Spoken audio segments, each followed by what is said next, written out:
Grazie Presidente.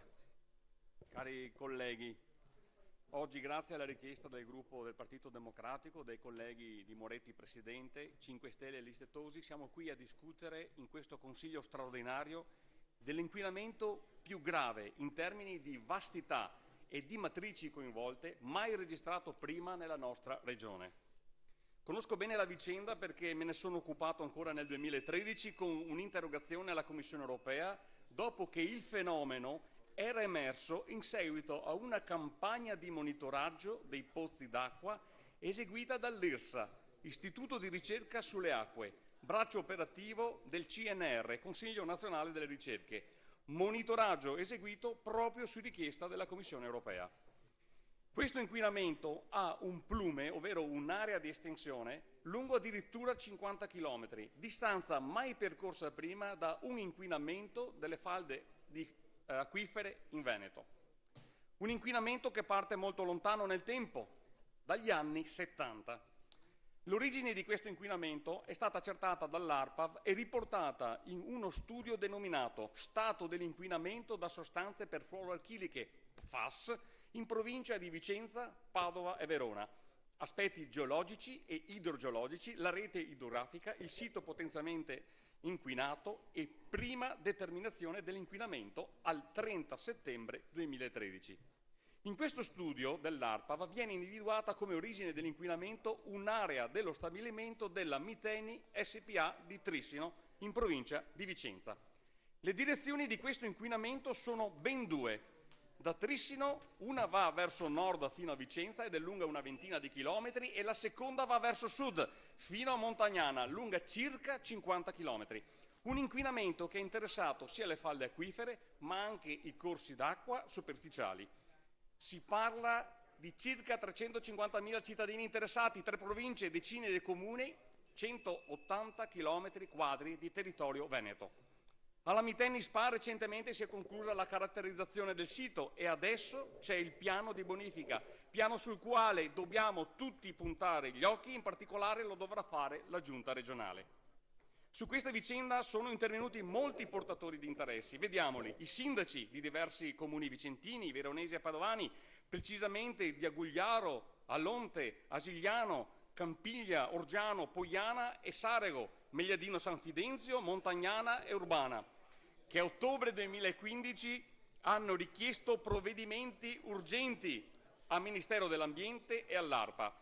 Altri sindaci che hanno scritto a ULSS e Regione chiedendo interventi utili alla soluzione dei vari problemi. Le associazioni e i comitati del coordinamento Acqua Libera da FAS e Legambiente che stanno raccogliendo firme per 2 petizioni che chiedono a Stato e Regione limiti di legge certi dei FAS nell'acqua e acqua potabile per i residenti. Poi è intervenuto il Presidente dell'Associazione Nazionale dei Consorzi di Gestione del Territorio e delle Acque Irigue, AMBI, che ha chiesto pubblicamente l'istituzione del reato di attentato ai danni dell'ambiente. È intervenuta l'ISDE, l'Associazione Internazionale dei Medici per l'Ambiente, che ha chiesto l'inserimento nella Commissione regionale FAS di esperti indipendenti, come il professor Tony Fletcher della London School of Hygiene and Tropical Medicine di Londra. È intervenuta ancora Legambiente, che ha proposto una serie di utili e appropriati provvedimenti e che nel 2014 ha depositato un esposto alla magistratura. Ma veniamo ai costi, colleghi. L'inquinamento da FAS ha interessato le falde acquifere, falde utilizzate tramite dei pozzi dai gestori di servizio idrico, da aziende agricole, da allevamenti, da privati.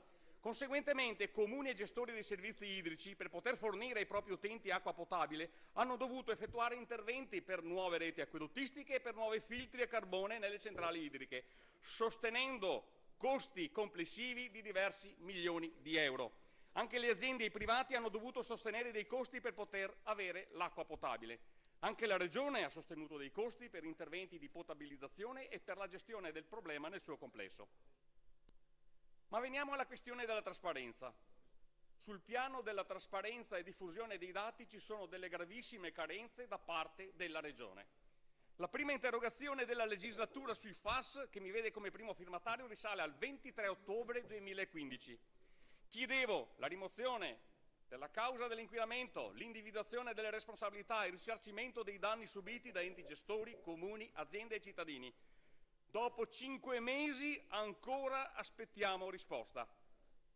Sa quanto ho atteso per la risposta alla mia interrogazione, assessore Ciambetti, assessore Coletto, alla Commissione europea nel 2013?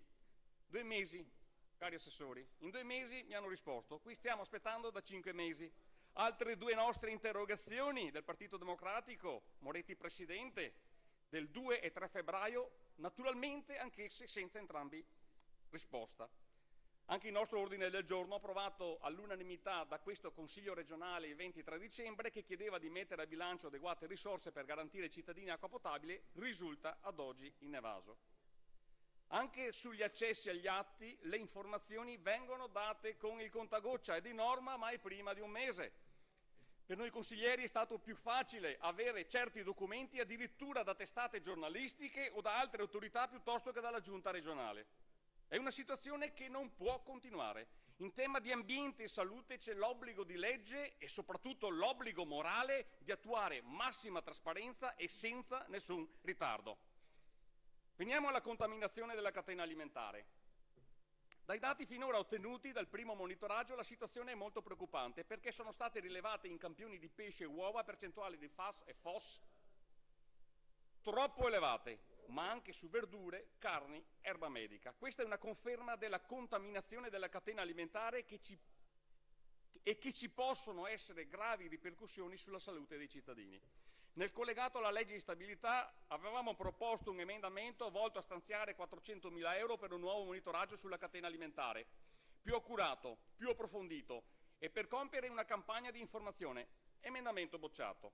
A distanza di un mese avete cambiato idea, bene, e i soldi pari li stanzierete, però con questa bocciatura dell'emendamento avete buttato via un altro mese di tempo. Ora bisogna correre perché di mezzo c'è la salute dei cittadini e la reputazione del settore agroalimentare della Regione.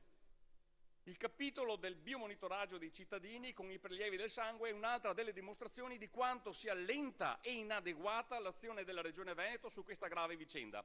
Sono stati effettuati dal maggio 2015 243 prelievi di sangue di cittadini delle ASL 5 e 6, l'area direttamente interessata, 250 prelievi di sangue di cittadini residenti in ASL non interessate dal fenomeno, 120 prelievi del sangue dovevano essere fatti sulle persone maggiormente esposte delle ASL 5 e 6, ma al 1° marzo solo 22 su 120, quindi il 18%, risultavano effettuate. Per fare 600 prelievi del sangue ci vogliono 10 mesi? Ma quando mai? Dite di essere primi per quanto riguarda la sanità e non sappiamo fare il monitoraggio che potevamo aver chiuso nel giro di 2-3 mesi. Perché questi ritardi? Ci date una spiegazione oggi in questo Consiglio straordinario? Ma dopo mesi di silenzio e di attesa di notizie, l'8 marzo scorso arriva tramite un comunicato stampa della Giunta regionale la notizia della task force. Potevate stare con i piedi per terra e magari chiamarla unità operativa, ma forse ci sta anche la task force. Il documento ARPAV, che attesta che l'inquinamento da PFAS in atto ha delle dimensioni senza precedenti, è del 30 settembre 2013, di 3 anni fa. Da 3 anni sappiamo la gravità e la vastità di questo inquinamento e la Giunta regionale istituisce una task force solo adesso. Ma in questi 3 anni come è stata gestita quella che doveva essere l'emergenza numero 1 in tema di acque contaminate in Veneto? Mi risulta inoltre che siano state escluse da questa task force delle professionalità interne alla Regione con competenze riconosciute anche a livello nazionale. E anche qui gli interrogativi non mancano. Il toro andava preso per le corna subito, ma voi l'avete preso per la coda e i risultati si vedono. Cosa fare? Cosa serve fare urgentemente adesso?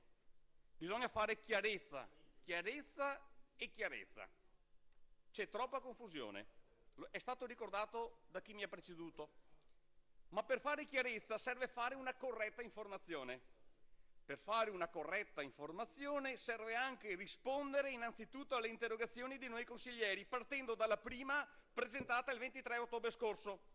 5 mesi per rispondere a un'interrogazione? Troppo, cari assessori. Poi ce ne sono altre 7 che aspettano, sempre del Partito Democratico, poi di Moretti Presidente, dei 5 Stelle. Cominciate a rispondere, rispondete, fate il vostro dovere. Veniamo adesso alle richieste. Sulle responsabilità, bisogna fare chiarezza sulle responsabilità di questo disastro ambientale.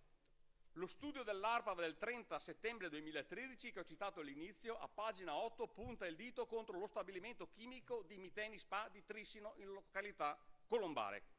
Dobbiamo essere chiari e definire le responsabilità al fine di evitare che a pagare gli errori degli altri siano sempre i cittadini veneti che pagano le tasse, i contribuenti. Ho proposto un emendamento a questa mozione per citare questo passaggio dell'ARPAV all'interno del testo della mozione stessa.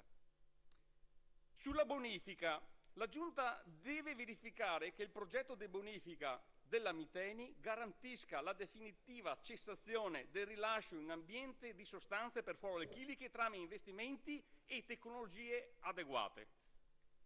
Sui costi, vanno quantificati i costi sostenuti dalle pubbliche amministrazioni, con particolare riferimento dall'ARPAV ai dipartimenti della Regione coinvolti, ai comuni interessati, ai gestori del servizio idrico, Acque del Chiampo, Acque Veronesi, CUS, Centro Veneto Servizi, Acque Vicentine, e con riferimento anche alle aziende agricole e ai privati. Sono stati spesi milioni di euro in stazioni di filtraggio carboni attivi, per nuove condotte acquedottistiche, per migliaia di prelievi ed analisi. Molte aziende agricole e privati cittadini si sono trovati nell'impossibilità di usare l'acqua dei pozzi costati migliaia di euro. Quantificare i costi è necessario al fine di possibili, auspicabili, futuri interventi di risarcimento da chiedere ai responsabili di questo inquinamento. Sui limiti di legge da FAS, bisogna poi provvedere a fissare finalmente per legge i limiti delle sostanze perfluoroalchiliche. Questi limiti devono essere stabiliti in materia di bonifiche dei terreni, quindi sulla matrice suolo e sulla matrice acqua, e cioè nelle falde acquifere, poi in materia di acqua potabile e poi in materia di alimenti. Bisogna assumere ogni iniziativa utile presso le autorità europee e statali per il raggiungimento di questo importante obiettivo. Sul risarcimento danni, bisogna incaricare l'avvocatura del regionale perché effettui tutti gli approfondimenti necessari al fine di individuare le possibili azioni legali utili al risarcimento dei danni subiti dai comuni interessati, dai gestori del servizio idrico, dalle aziende agricole e dai privati. I responsabili devono risarcire tutti costoro, anche per concretizzare l'importante principio europeo di chi inquina paga. Sui possibili reati, bisogna incaricare sempre l'avvocatura regionale affinché faccia gli approfondimenti necessari al fine di verificare se sussistono i presupposti per un esposto alla magistratura per possibili reati ravvisabili in seguito alla contaminazione da sostanze perfluoroalchiliche dell'acqua e della catena alimentare, ciò anche al fine dell'autotutela. Sull'agroalimentare, la Giunta dovrebbe incaricare un pool di esperti affinché valutino le misure necessarie ad evitare il diffondersi delle contaminazioni da sostanze perfluoroalchiliche nella catena alimentare, con particolare riferimento alle verdure, cereali, carni fresche, insaccati, uova e formaggi, al fine di tutelare i consumatori, i produttori e la reputazione dei prodotti tipici della nostra regione. Sull'aspetto sanitario, siamo di fronte alla probabile esposizione pluridecennale che presuppone un contesto di rischio cronico per esposizioni prolungate. La Giunta dovrebbe provvedere a far effettuare in stretta collaborazione con l'Istituto Superiore della Sanità e avvalendosi anche di tecnici indipendenti uno screening epidemiologico esteso alla popolazione interessata. Sulla diffusione della contaminazione, la Giunta dovrebbe far effettuare dall'ARPAV, in collaborazione con le università e gli esperti di settore, uno studio che individui tutte le derivazioni dell'acqua contaminata al fine di attuare tutte le misure necessarie utili a prevenire la contaminazione dei corpi idrici destinati all'irrigazione in agricoltura. Oggi vengono prelevate dalla falda migliaia di metri cubi di acqua contaminata utilizzata ad esempio per scopi industriali come sistemi di raffreddamento, acqua che poi viene immessa nei corsi d'acqua superficiali dai quali più a valle si preleva l'acqua per uso irriguo. Questo non va bene. Ecco perché serve fare uno studio approfondito anche su questo tema. In conclusione, colleghi, bisogna fare chiarezza. La giunta regionale deve fare chiarezza. Dovete usare massima trasparenza, rendendo pubblici costantemente i dati in vostro possesso. I cittadini vanno aggiornati costantemente. Dovete agire concretamente, le iniziative da fare sono molte. Dovete dare finalmente risposte alle domande che vi abbiamo fatto a partire da ben 5 mesi fa. Sbrigatevi, perché finora c'è stata troppa lentezza e incertezza. A mio avviso avete sprecato sin troppo tempo. Impegnatevi finalmente con costanza e determinazione a risolvere tutti i nodi irrisolti di questo inquinamento senza precedenti che tanto preoccupa i nostri cittadini. E sappiate, naturalmente, che su questa vicenda vi staremo sempre col fiato sul collo.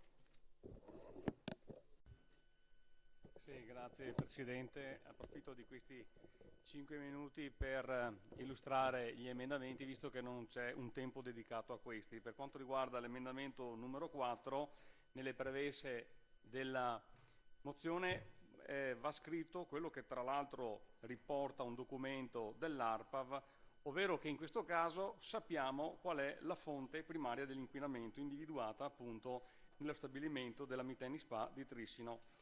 Poi l'emendamento numero 5 che tende ad estendere anche agli alimenti quello che viene previsto per l'inquinamento delle acque. L'emendamento numero 7 che si prefigge una massima attenzione da parte della Giunta regionale per quanto riguarda il progetto di bonifica della Miteni, in modo che vengano previste le migliori tecnologie e fatti tutti gli investimenti necessari per porre fine al rilascio di sostanze perfluoroalchiliche in ambiente. L'emendamento 8 è un emendamento che impegna la Giunta a raccogliere tutti i dati utili a quantificare i costi sostenuti finora dalle varie amministrazioni, l'ARPAV, i gestori del servizio idrico, i comuni e quant'altro. Poi l'emendamento 9, qui c'è una piccola modifica concordata con l'assessore per un'azione anche in sede comunitaria e statale al fine di pervenire finalmente alla definizione dei limiti di legge per quanto riguarda l'ammissibilità delle percentuali di sostanze perfluoroalchiliche, sia per quanto riguarda matrice suolo e matrice acqua di falda nel campo delle bonifiche, sia per quanto riguarda la catena alimentare, sia per quanto riguarda l'acqua potabile, in modo da dare certezze anche a chi opera nel settore dei controlli e anche alla stessa magistratura. Poi l'emendamento 10 a incaricare la Avvocatura regionale per effettuare gli approfondimenti necessari al fine di individuare le possibili azioni legali utili al risarcimento dei danni subiti dai comuni, dai servizi dei gestori del servizio idrico, dalle aziende, dai privati. Questo per far sì che venga applicato quel sacrosanto principio europeo di chi inquina paga. Questo è uno dei casi, perché molto spesso non si arriva a definire chi ha inquinato, questo è appunto uno dei pochi casi in cui sappiamo anche da dove arriva l'inquinamento e non è giusto che siano sempre i soliti cittadini a pagare e nemmeno lo Stato o le pubbliche amministrazioni. Qua c'è un privato che ha avuto dei problemi ed è giusto che paghi.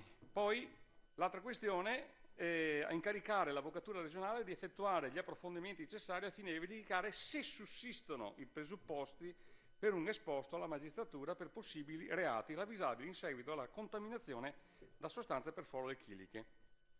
Ciò anche al fine di autotutela.